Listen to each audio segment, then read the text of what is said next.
Question number first exercise 13.1। Exercise 13.1 question number first. इससे पहले हमने क्वेश्चन किया डायरेक्ट मेथड से कि भैया डायरेक्ट मेथड से मीन को कैसे निकालते हैं। कर लिया। डायरेक्ट मेथड आपको समझ में भी आ गया, इजी है, काफी इजी है। डायरेक्ट मेथड से हम क्वेश्चन इजीली निकाल सकते हैं। कुछ भी नहीं करना, एक्स आई निकाल के एफ आई से मल्टीप्लाई करो और उसको समीशन ऑफ एफ आई से डिवाइड कर दो summation of F I X I से। अब अगला जो मेथड है आपका वो है बेटे assume mean method. Assume mean method नाम से ही पता लग रहा है, एज्यूम करना है मीन को। अब एज्यूम कहां पे करें मीन को? आपको क्लास इंटरवल और एफ आई क्वेश्चन वाला देता है, इसको तो आपको टेबल में बनाता है, जाते ही आप क्लास इंटरवल और एफ आई लिख लो। उसके बाद एक्स आई आपको निकालना पड़ता है। एक्स आई कैसे निकालते हैं भाई? Upper limit plus lower limit divided by 2। भाई अपर लिमिट 0 है, लोअर लिमिट 2 है, दोनों को ऐड किया 2 आया, 2 से डिवाइड किया आपका 1 आया। ये आप साइड में कैलकुलेशन कर सकते हो, बहुत ईजी है। आपको सिर्फ एक ही निकालना पड़ता है। अभी आपने देखा एक और गैप कितने का भैया? 2 का। तो एक में 2 ऐड किया 3 आया, 3 में 2 ऐड किया 5 आया, 5 में 2 7 9 11 13। एक निकाल लो, बाकी सभी अपने आप निकल जाते हैं। ठीक है। अब एज्यूम मीन में क्या है? आप एज्यूम मीन का फॉर्मूला देखो। एज्यूम मीन कैसे निकलता है? एक्स बार, मीन को एक्स बार से डिनोट कर दिया, ठीक है, इज इक्वल टू ए। ठीक है भाई, ए क्या है? ए ही यहाँ पे एज्यूम मीन है, जो आपने मीन मानना है, प्लस, ठीक है जी, summation of F I D I divided by summation of F I. This is formula to find mean by assume mean method. Very simple. अब देखो, इससे पहले हम डायरेक्ट मेथड पढ़ के आए थे। अगर मैं वहां पे देखूं तो summation of F I X I upon में समीशन ऑफ एफ आई आया था, यहाँ पे डी आई आया। अब डी आई ये क्या है? डी आई है बेटा आपका एक्स आई में से जो आपने मीन माना है उसको घटा दो, आपका डी आई आ जाएगा।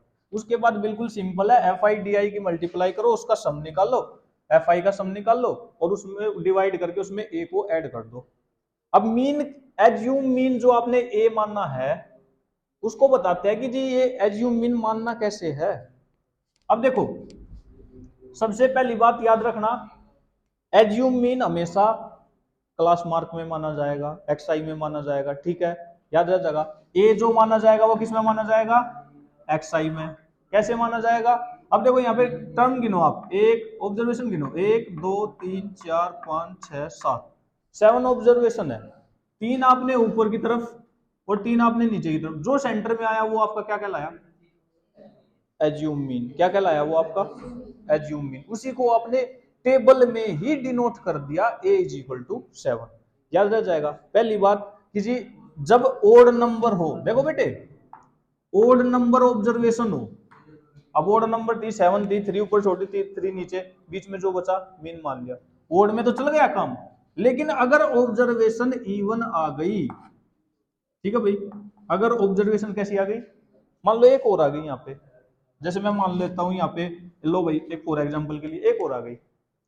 अब की बार 1 2 3 7 थी 8 हो गई भाई। अब जी मीन किसे मानना है?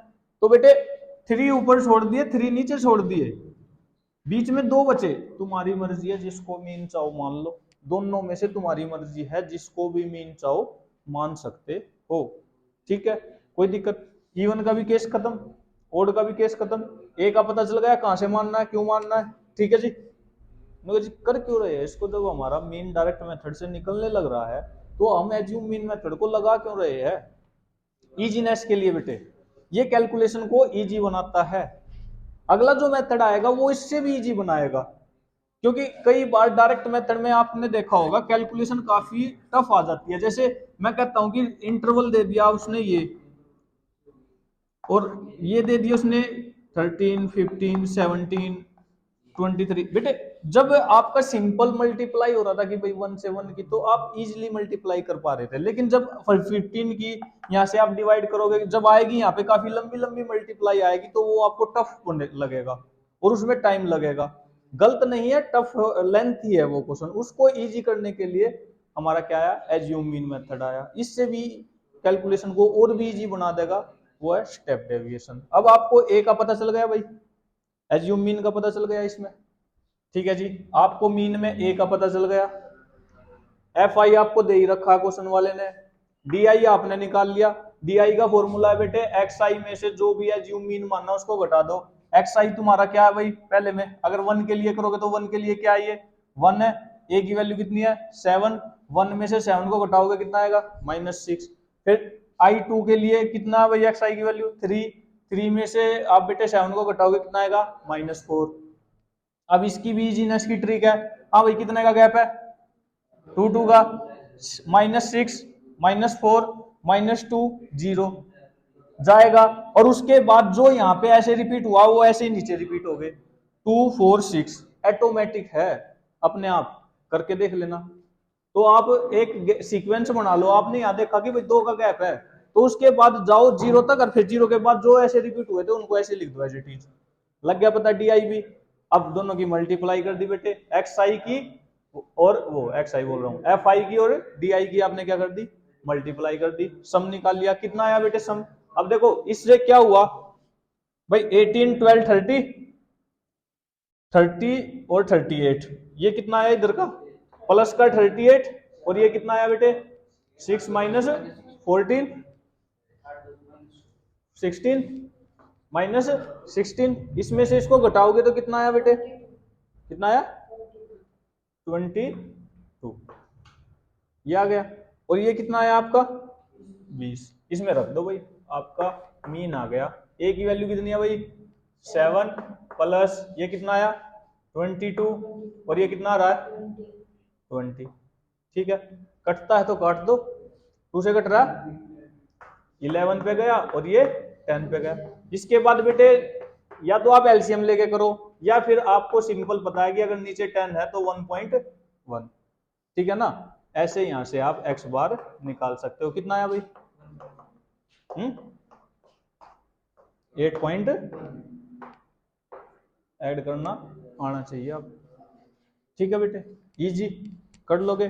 2 मेथड हो गए आपके, पहला डायरेक्ट मेथड बहुत इजी है, दूसरा एज्यूम मीन मेथड, और जो थर्ड है उसको हम एक अगले एक्सरसाइज के सेकंड क्वेश्चन से डिस्कस कर लेते हैं।